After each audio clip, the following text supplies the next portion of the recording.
Hi guys, welcome back to my channel. Guys, welcome back to my channel.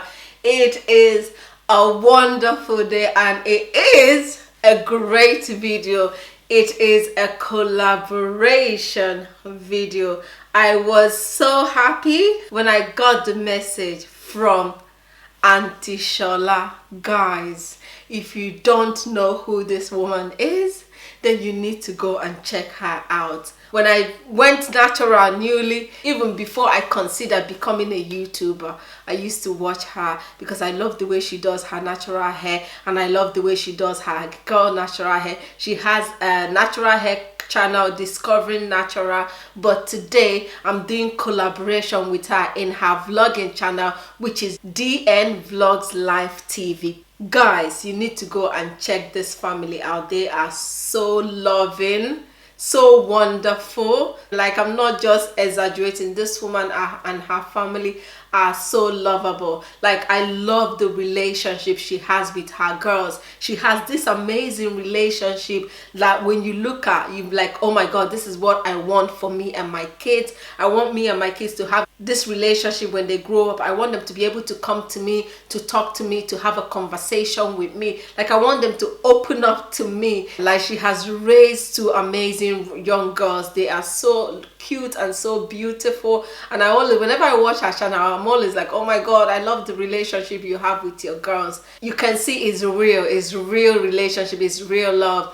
And yeah, and her girls, they're so amazing. Her oldest has her own YouTube channel and she's an entrepreneur. She's doing YouTube is an intro for people. You know who to call if you're looking for someone to hook you up. I'm so amazed to be doing this collaboration with Auntie Shola. She contacted me and she's like, oh, like let's do collaboration. Let's cook with me and have a story time. I'm like, girl, you know me too well. You absolutely know me too well. I love telling stories and I love doing cook with me. So what better way to do it than bringing both of them together? Let it become a wonderful video. Anyway guys, in today's video we have decided that we're gonna cook whatever we like, and we're also gonna tell you guys our most embarrassing dream. But yes, this is what we are doing today. Welcome. If you're coming from DNVlogsLifeTV, you are absolutely welcome. Guys, please feel free to check this woman out. She is an awesome woman. Auntie Shola is an amazing woman. Please let me introduce you guys to our ingredients for today. Welcome on board. Kind of felt a bit off, you know. It felt like it was my clothes, but then it wasn't my clothes. And I called the tailor and somebody was there. I was like Oprah. I was like Oprah, but Oprah without Oprah's money or Oprah's connection. You know what I mean now? Everybody's been there. So guys, for my ingredients for today, I'm going to be using chicken gizzard, curry and thyme, mixed seasoning and paprika, maggi, salt, dry chili. I'm going to be using instant noodles. I'm using 6 instant noodles, vegetable oil, white onions and garlic, carrots, spring onions and red onions. So guys, I am going to add my chicken gizzard in the pot. I'm going to add the white onions. I'm going to add mixed seasoning. I'm going to add thyme. I'm going to add curry. I'm going to add salt. And I'm going to add 2 maggi. I'm going to cover and allow it to cook until tender and soft. So guys, I'm going to be telling you guys a little bit of story while I'm waiting for the turkey gizzard to cook. So when I was small, yeah, because we're supposed to be talking about our embarrassing dream. So when I was small, yeah, so I had this dream. I had this dream where I was in the dream and there's one of my cousin, yeah, he's a boy, he's older than me anyway. Let's say when I had this dream I was about, let's say 10, 11, and this my other cousin would be, let's say 16 at the time, if I'm right. So I had this dream where in that dream he was taking me somewhere, and all of a sudden we enter inside the bush, yeah. And I was like, where are we going? He said, oh no, we're going to the farm to get something. I said, okay. So when we got inside the bush, there were 3 men waiting inside that bush, yeah. And then he kind of handed me over to them in that dream. So it's not even the dream that is embarrassing, it's what happens after the dream that was just hilarious. Anyway, so when I woke up in that dream, I was completely terrified of him, because he handed me over to them and walked away, and I was calling him to come back, but he didn't come back. He just walked away. It's like he handed me over to them, and him and one of them just whispered or something, and then he walked away, and I was crying. I was calling him to come back because he was my favorite cousin. Me and him were so close, and I said, no, don't leave me here, don't leave me here, come back. But he walked away. So I woke up and I realized that was a dream. Thank God that was a dream, because it was very terrifying and I was very sad about it. Like, he's that cousin that I go to, you know, to say something, or even just uncle, you know, give me 5 naira or give me 10 naira. Me and him are that kind of close, yeah. So but I did not say anything to anybody about the dream. So a few weeks later, after I had that dream, he came over.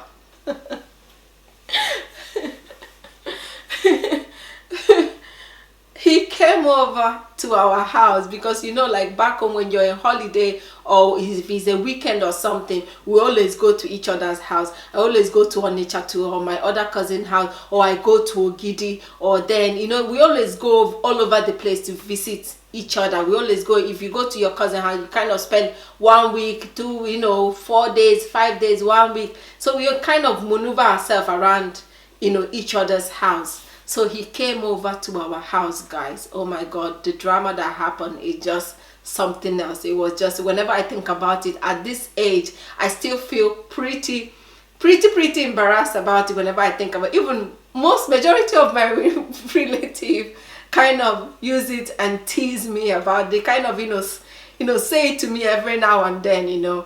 But yeah, let's check on our chicken gizzard and continue our story. So guys, I have put a water on the stove there. I am going to allow this water to heat up. I'm going to allow it to heat up, and then I will stick my noodles inside. It is a bit soft now. I tasted it. I am going to give it another 5 minutes and I'll take it out of the stove. After another 5 minutes, we're going to take our chicken gizzard off the stove. Now it is ready, so I'm going to take it out of the stove. So guys, this hot water is hot. Now I'm going to add the noodles. The noodles was 6, but I made it 7, so it is now 7 noodles. So we're just gonna dunk them inside the water. If they open up and get a bit soft, we take them out, okay? So guys, as I was telling you guys the story, immediately my cousin, because he came over to our house and I was coming back from school, and immediately he saw me, he ran to lift me up, and I started crying, I started screaming and running away, crying. Everybody in the house was just wondering, like, you know, what is wrong, because he was my closest cousin. People in my house was wondering what is wrong, because he was coming to hug me and I was running, I was screaming, I was shouting, I was yelling, and I was calling him names. In Igbo, yeah, we say onyo guego. That means, I don't know how to explain it if you're not Nigeria, yeah. There's this thing that people use people for ritual, and you kill people to use them for ritual, for money. So if you're not from Nigeria, sorry, I don't know how else to explain it to you. So, and this thing is common in Nigeria. It is a common situation where, you know, they can kidnap kids or kidnap somebody and kill them for money ritual. So, my dear, I was running, I was screaming, and I was saying, no, don't touch me. Onyo guego. Onyo guego, somebody that used somebody for ritual. So I was calling him Daniel, and you need to see me, I was like screaming for my dear life. I was yelling, I was shouting, and my mother just came out. My mother was surprised, and then the name I was calling him was not a good name. Him too, he was shocked. He stopped coming close. He stopped because I was calling him Onyogwego. Onyogwego is not a good thing for anybody to call somebody. So he stopped coming towards to me, and he just paused and wait. And then my mother came out, and my mother was like, what is wrong? And my mother was calling me, and I kept panicking. I was screaming, I was shouting, and my mother was like, calm down, what is going on, And I said, no, don't touch me, oh no, Guego, don't touch me, you want to kill me, you know. And then my mother just calmed me down, took me away from where he is and calmed me down, and we went at the back, and she sat me down to understand, you know, what is going on here. Why am I calling my favorite beautiful cousin names? Somebody that did not do anything to me. And he bought me something. I forgot. He bought me, you know, when you're coming to see some people, you buy them bread, you buy meat pie, you buy chin chin. He bought me a snack from the bus. You know, back home when you're traveling and you're sitting on the bus, people are selling snack from the window. So he bought me snack. I'm going to take these noodles off the window. I'm going to take these noodles off the pot now, okay? Because this is how I want it. So guys, I have put the big pot back on the stove, and I have taken out the noodles. I poured the noodles I poured it out, and I poured cold water on it so it can stop cooking. Okay, now we are going to add our vegetable oil, okay? And we are going to allow that to heat up. While that is heating up, let's continue from where we stopped. So my mother took me and pulled me aside, and we went at the back of the house, and she was asking me, okay, what is wrong? Because I was in a panic mode. I was sweating, I was crying, and I said, no, he has come to kill me. And my mother said, no, he didn't come to kill you. He's not going to kill you. He's your cousin. He's not. And I was like, no. At the end of the day, she calmed me down enough to tell her what was wrong with me, and I told her about my dream, and she looked at me and she saw how real that was for me, because it was real. You know, it felt real to me. It felt, you know, I don't know, but it was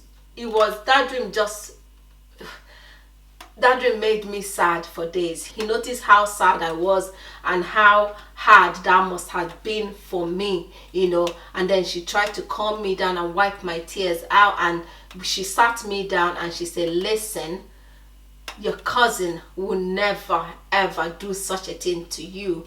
And I said, but in the movie, cousin, the people killed their own brother. And she said, not this one. This one loves you to pieces. He will never sell you to ritualists. Anyway, let's check out our oil and continue telling our story. So guys, the oil is hot. We're going to start adding our onions. So I'm going to add my red onions in there. I'm going to add my garlic. I'm going to add my chicken gizzard. I'm going to let that simmer for 2 minutes, okay? So while that is simmering, let's continue from where we stopped. So my mother calmed me down and explained to me that, you know, this cousin of mine will never do such a thing to me, will never hurt me, or will never, you know, sell me to people doing rituals, and, you know, try her best to make me understand that this cousin of mine really loves me and will never hurt me that way. And she also explained to me, I remember what she said to me. She said sometimes bad people use other people's face in the dream because they don't want you to know that they are the bad one. They don't want you to see their face. So they use your relative face, or they use somebody that is close to you face. That will make you think that that person is bad. But in reality, it's not that person. It's another person doing such a thing to you. So after she kind of explained it that way, because the other stuff she was saying to me wasn't sinking in. But after she kind of explained it that way, letting me know that, it is not him, it might be somebody else, that, used his face to terrify me. Anyway, and she cleaned my eyes and said, you know what, you need to go and make up with your cousin. You need to go and apologize for your behavior, because, and my cousin is out there looking very sad, because he's also a small boy at that age. He's a teenager, but he's also not an adult, so he doesn't know how to handle my reaction. My reaction was a bit cuckoo, to him. So yeah. Now we are going to add our carrot. I'm going to allow the carrot to simmer with the meat for a couple of seconds. So guys, after a few seconds, I'm going to start adding my ingredients. I'm going to add curry. I'll add 1.5 spoon of that. I'll add mixed seasoning, 1.5 spoon of mixed seasoning. I'll add 1 spoon of thyme, add chili, 1/2 spoon of salt, 1 spoon of paprika, and 2 maggi.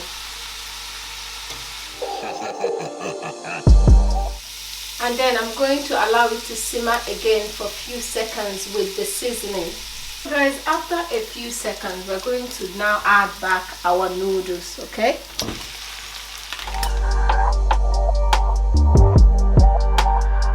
I'm going to drizzle some of the water of the meat in there.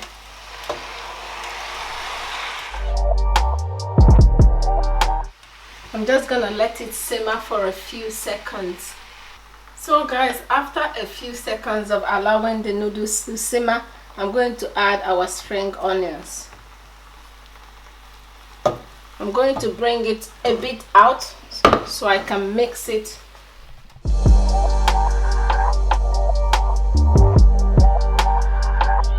I will taste it for maggi and salt. It has enough maggi and it has enough salt, and it's soft now, so I don't think I'm gonna put it back on top of the stove.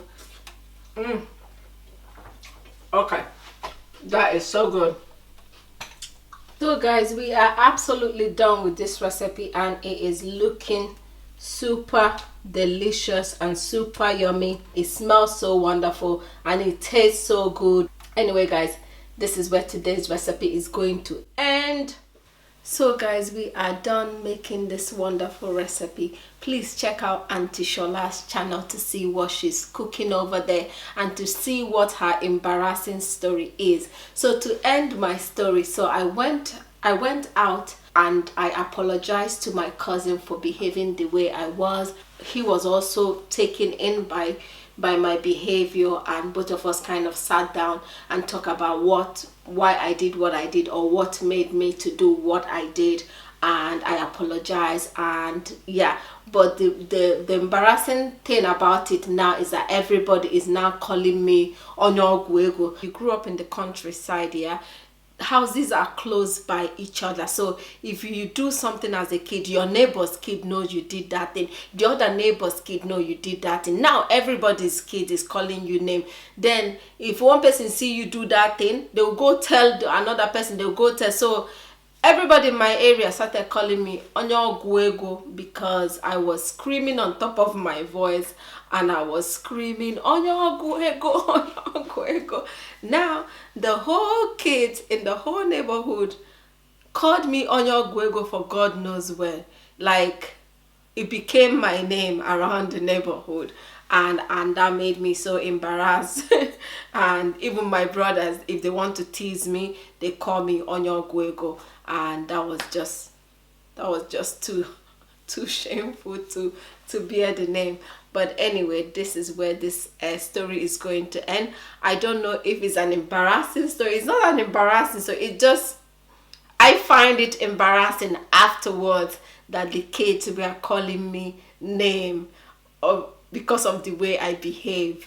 Anyway guys, thank you so much for stopping by. Please check out DNVlogsLife TV. You would not be disappointed. And if you're coming from DN, Thank you so much. Thank you so much. If you're coming from DNVlogsLifeTV, thank you so much. You're so kind, you're so wonderful. And thank you, Auntie Shola, for having me, for doing this collaboration with me. Thank you so much. I am so honored.